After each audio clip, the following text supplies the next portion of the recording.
Hey, Salawan, Salawan.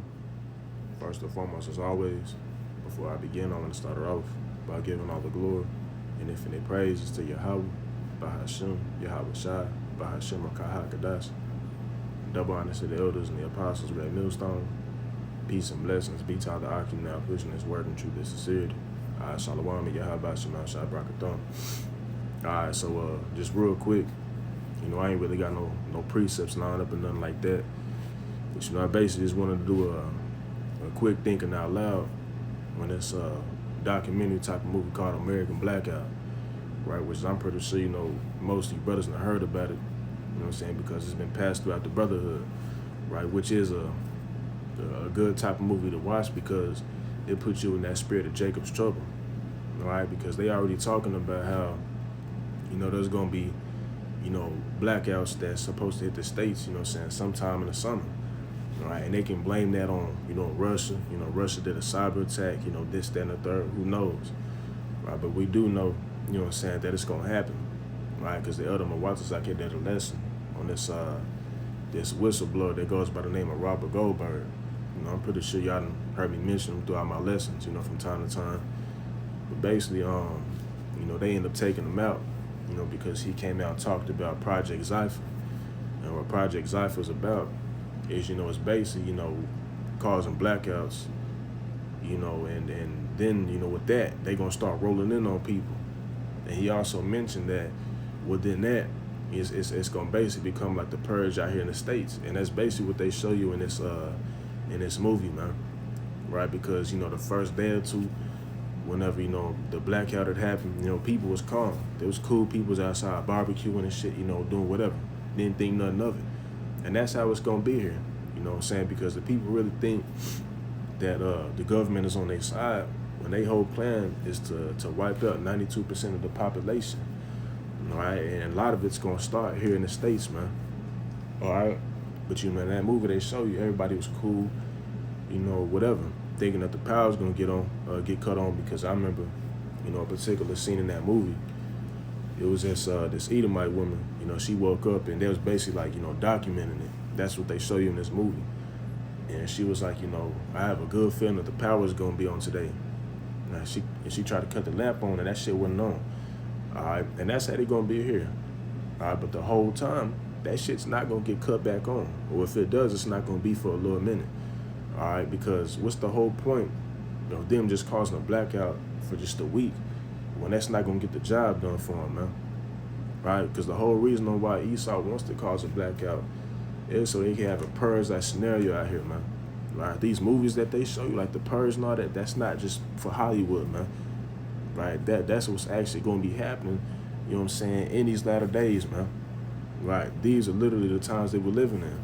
You know what I mean? And people don't think of blackouts that serious because, we ain't got, internet, the power's off, whatever. Right? But with the blackout, that comes with all types of other different, troubles and shit. You know what I mean? And not only you not gonna have any cell phone, service, whatever's in the refrigerator, that shit's gonna get spoiled if you don't have a generator, which is the majority of the people don't. All right? All your meats and all that shit's gonna start spoiling. You know what I'm saying? So what are people gonna do? They're gonna start cooking everything up that they got, and they're gonna try to make it last. But then after that's all gone, they're gonna start seeking answers from the government. You know what I'm saying? Then when the government ain't giving no answers, what you think they're gonna start doing? They're gonna start getting, real desperate. You're gonna start panicking. And then that's when it's gonna become like a purge-like scenario. Right? Because I remember in the intro of this little movie, they brought out 9 Minutes from Anarchy. You know what I mean? And brothers, those who watch my lessons, know that's something that I get into a lot. Right? 9 Minutes from Anarchy, which is basically, it goes into how, when there's a famine, you only take 9 missed meals, somebody missed 9 meals in order for them to basically start contemplating and think about, getting getting dirty, man. You know what I'm saying? In order to get, what they need to survive. And they also show you that in that movie. You know what I'm saying? You had these Edomites that, was prepping the whole time because they knew some shit was gonna go down. They end up escaping to their bunker. And you had people basically end up, breaking in after a certain amount of time, taking their fuel, so on and so forth. right? And that's second Ezra, the 15th chapter all the way, man. All right, it speaks about how you're going to have men, you know what I'm saying, spoiling each other for the lack of bread and, you know what I'm saying, for thirst. All right, that's what it's all going to turn out to. All right. And also want to, quote, the book of First Thessalonians, the 5th chapter, and the 1st verse, because we know the times that we're living in. Right, that's why, we getting our mind ready for this type of shit.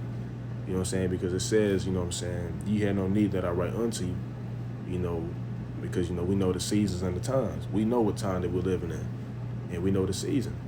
Right, and that season that we're living in, when we read in Ecclesiastes 3rd chapter, we're living in the season of war, man. That's why this man is getting ready to basically turn this shit into a whole third world country. Right, that's what it's all gonna boil down to, man. All right. But, that was just something, real quick that I wanted to bring out. And I also want to mention, within, that time span of the blackout, it's going to be a whole lot of people out here dropping, man. You know what I'm saying? Because even, when you see that movie, there's over like 900,000 elevators, in the United States alone. And people was getting caught on those elevators, damn near dying. But whenever reality, sets in, you're going to have people dying in elevators. Motherfuckers in the extra mirth spirit, all they think about is mirth. So, they going to be out, on these roller coasters, and that's just going to stop in midair, and you're going to be stuck up there. All right? And that's why it's a fearful thing, fall into the hands of Yahweh Shema Shot, man. All right? Because the Lord is getting ready to send out a massive judgment, man. Shit, a heavy judgment out here. You know what I'm saying? Just like how when you read in Exodus, what is it? I think it's the 11th chapter. It speaks about how, there should be a great cry in the land of Egypt. Hey, there's going to be a great cry, in this spiritual Egypt that we in today, man. Far exceeding than what it did back in the ancient Egypt. You know what I'm saying? And we know what the Lord did to ancient Egypt. So how much more in this time that we're living in now? All right, so, with that being said, this is just something just real quick thinking out loud. Call Allah Yahweh by Shema Shah by Shema Kakadash. Shalom and blah, blah, blah.